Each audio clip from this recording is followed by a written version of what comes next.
So we're back to talking about the political compass. In my first video, we visited a whole bunch of questions, and this time, we're gonna do a whole bunch more. There are actually a lot of different political quizzes online that are supposed to do better than the political compass, but this is the oldest, and even though I can't say the most respected, it seems to be the go-to test where people want to know where you fit into the political spectrum. So let's go back to work on this next mess of questions and see if they're any less pointless. Abortion, when a woman's life is not threatened, should always be illegal.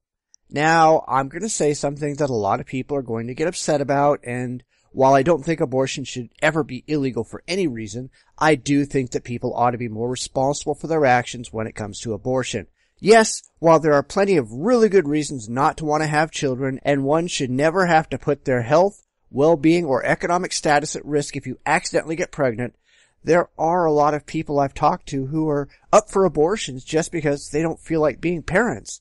They're doing it just to make themselves happy. And yes, I agree, these people probably have no business being parents in the first place and probably never will, but it still pisses me off. You know, fuck you and your lifestyle. You just need to grow up. This case I strongly disagree anyway, but that doesn't mean that I think people should just be running around having abortions for the hell of it. All authority should be questioned. Well, yes, to a certain degree. Of course, there's a difference between questioning authority and rejecting all authority out of hand, and I see a lot of people, mostly young people, who figure nobody has any right to control what they do or how they behave. Nobody. That's kind of stupid, though. These people clearly don't know how the world around them works and how successful societies operate, and all I can do is hope these people will eventually grow up. I do agree with the question, though. An eye for an eye and a tooth for a tooth. Even though it's a biblical sentiment, I agree in principle, if perhaps not in actuality. I mean, if you go stabbing someone in the back, you shouldn't expect to get stabbed in the back in retribution. The punishment should fit the crime, not necessarily be the crime. People who violate the social contract and break the rules of society should expect to be punished, and the severity of the punishment should fit the severity of the crime. I'm going to agree. Taxpayers should not be expected to prop up any theaters or museums that cannot survive on a commercial basis. While there might be some exceptions, overall I think that any business and a museum owner or a theater owner, they are running a business. They ought to be able to pull their own weight. If they cannot convince enough people to come and see what they're displaying and pay to keep the doors open, why should they remain in business? Apparently, people aren't interested in their wares, so this gets an agree. Schools should not make classroom attendance compulsory. Absolutely, positively, no question about it, schools are essential in the modern world. I don't think kids go to school enough, and the time they spend in school usually isn't spent effectively or efficiently. When you're young, school is your job. It isn't something you do between all those times you're having fun. It's serious business, and it needs to be mandatory. In fact, I'd like to get rid of the ability to drop out of high school completely. You are going to go to school until you're a legal adult, whether you like it or not, and if you spend all your time screwing around, it ought to have serious social and legal repercussions for your future. Very, very strongly disagree. All people have their rights, but it is better for all of us that different sorts of people should keep to their own kind. Well, this is just stupid. Sure, people can choose to associate with anyone they want, and if they want to stick around carbon copies of themselves, I think they're stupid, but I certainly can't stop them. I don't think it's a good idea, though, and especially on modern college campuses where so many left-wing students want to live in a little echo chamber where their preconceived notions are never ever challenged, it's a massive problem. So, strongly disagree. Good parents sometimes have to spank their children. Well, not necessarily spanking, although I don't want to rule that out, but I do think corporal punishment as a weapon of last resort is important. There are tons and tons of spoiled kids out there, and unfortunately, spoiled adults who never received any kind of serious discipline growing up. They were treated like special little flowers who could get away with murder, and in reality, their parents weren't parents because they did no actual parenting. That's not saying you should just go out and wail on your kids and beat them black and blue. That's obviously not the case. But when all else has failed, the ability to give a physical punishment is necessary, and you can tell the kids who got it, and the kids who didn't because they're the ones who are out of control. So I agree with this one. It's natural for children to keep some secrets from their parents. Well, it's natural for everyone to keep some secrets from other people, so I agree with the question.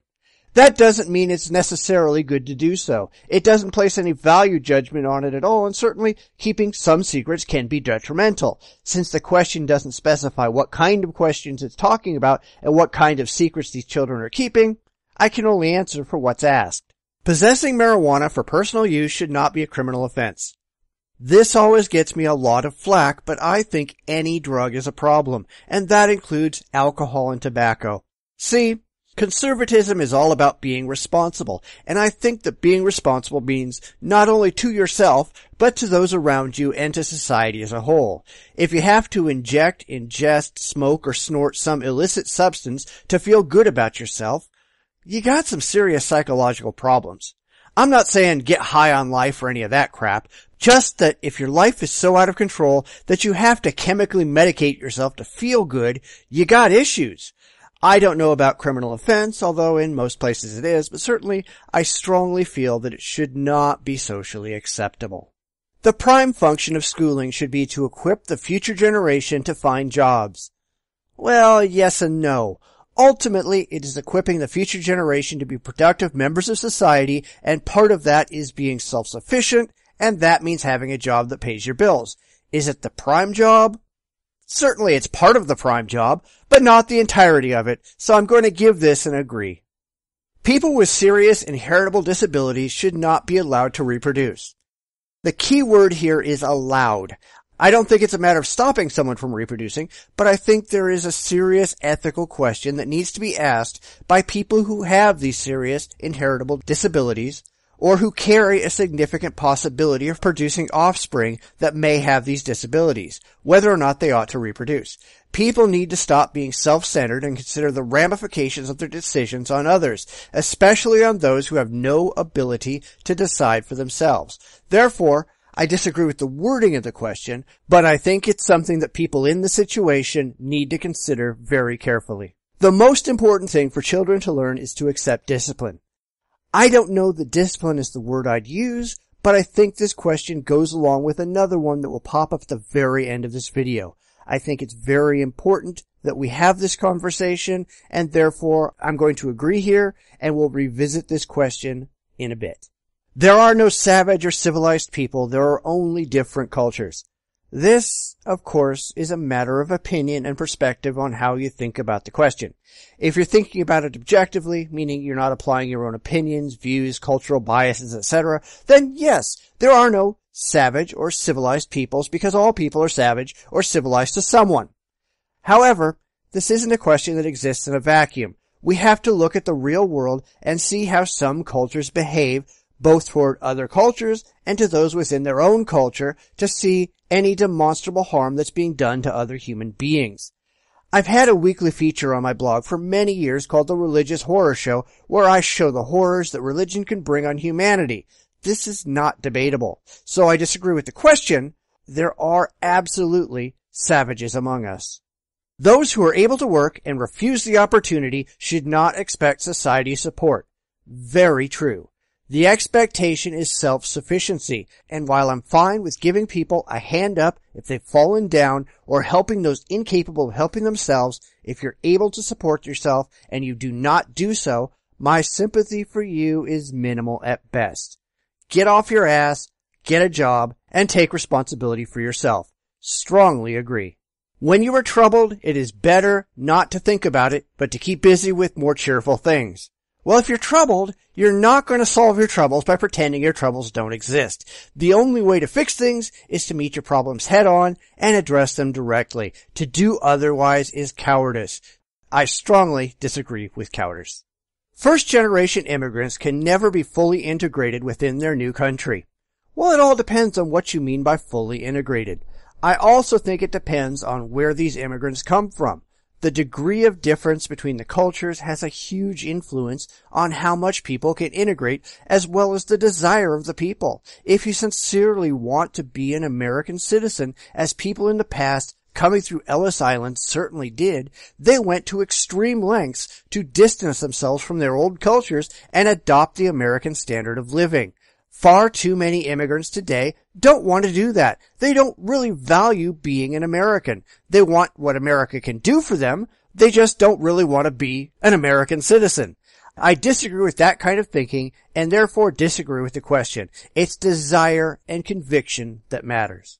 What's good for the most successful corporations is always ultimately good for all of us. Only because successful corporations are the ones that are most supported by the American people, indeed by people worldwide, and the better they fare financially, the more that gets done to increase customer support and customer satisfaction. Walmart didn't get that huge by being a horrible company. They got huge by offering its customer base what they wanted. They have continued to do so, and that's made them even more successful. So yes, I'm going to agree. No broadcasting institution, however independent its content, should receive public funding. You'd have to show me one that provides worthwhile content without being able to compete in a free market, because honestly, I haven't seen one. Those things that are worth listening to or seeing are the things that most people tune into and most people would be willing to pay for. Therefore, why should some institutions get paid from the public trough while others have to compete? I agree that competition is ultimately the best tool for determining worth. Therefore, yes. Our civil liberties are being excessively curbed in the name of counterterrorism. Oh, hell yes. The whole war on terror, like our war on pretty much everything else, is a sham. We're not interested in fighting a war on terror, and politicians just want more control and more power by scaring the American people. Strongly agree. A significant advantage of a one-party state is that it avoids all the arguments that delay progress in a democratic political system. Well, that's idiotic. A one-party system is a dictatorship in principle. If whoever runs always wins, there's no way to gauge popular support. Forget it. The benefits with a multi-party system far outweigh the minuscule problems listed here. I strongly disagree. Although the electronic age makes official surveillance easier, only wrongdoers need to be worried. Okay, this is a bit nuanced. It requires that those doing the surveillance actually be responsible in doing so. If they're invading privacy and getting into everyone's business and digging through everyone's garbage, then the answer changes. However, I agree that given an acceptable level of surveillance, and what is acceptable is up for interpretation, but given that, the people who are doing something wrong, the people who are being looked at and looked for in the first place, those are the people who really have something to fear. It's only when it becomes a police state that we have to question the surveillance entirely. The death penalty should be an option for the most serious crimes.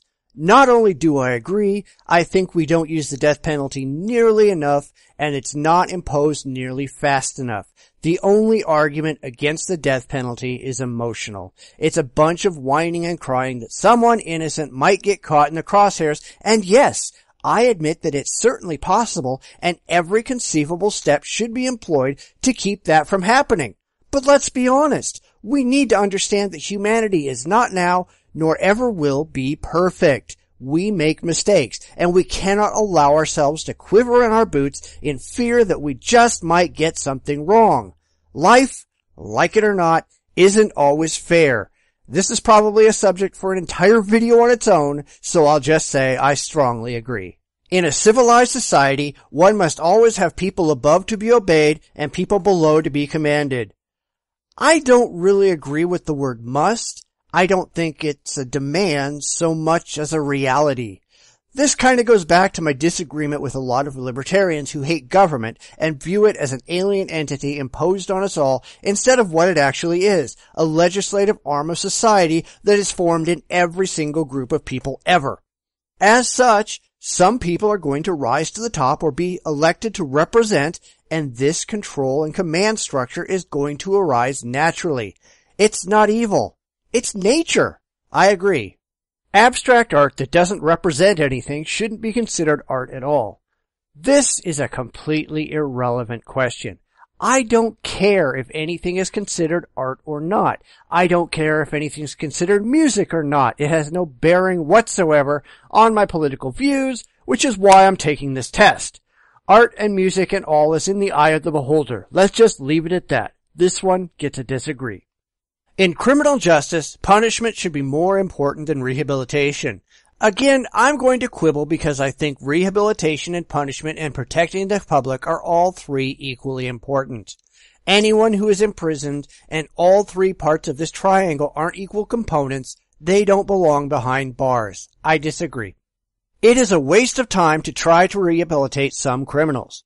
Now, this is true, and as I just said, if this person cannot be put back on the street, either because of the severity of the crime or because they cannot be rehabilitated, there's no point to having them behind bars.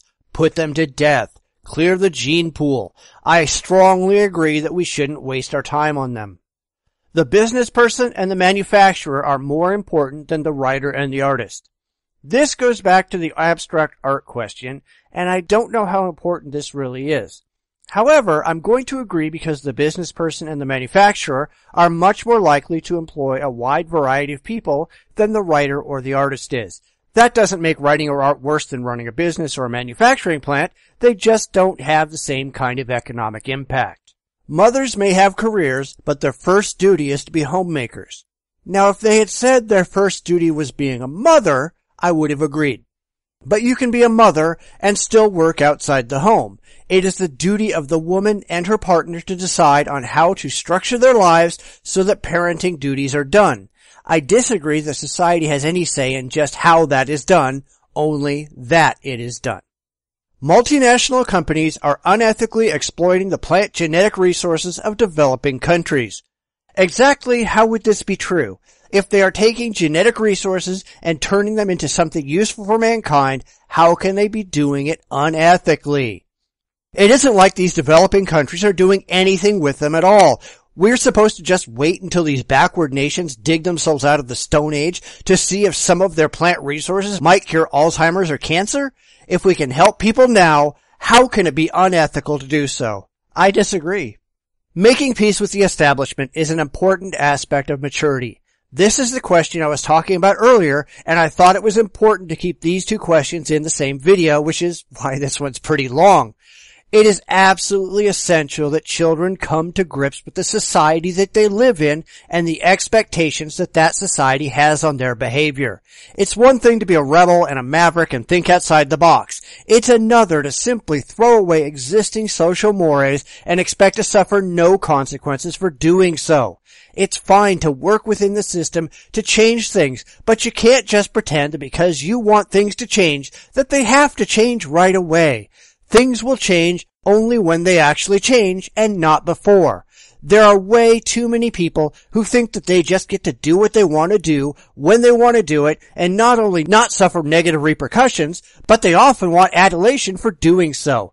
That's not how it works. Civil disobedience only works because the disobedient are willing to suffer the consequences and take the prescribed punishments for their actions in hopes of bringing light to the issue and maybe over time social change. Just wanting it right now without consequence is idiotic, but there's an awful lot of idiots, particularly young idiots, out there right now. You have to learn your place in the world, like it or not, and I strongly agree with this question. So, that was a bit long, but I hope it was useful and not too boring. Next time, we reach the end of the political compass and we find out my results.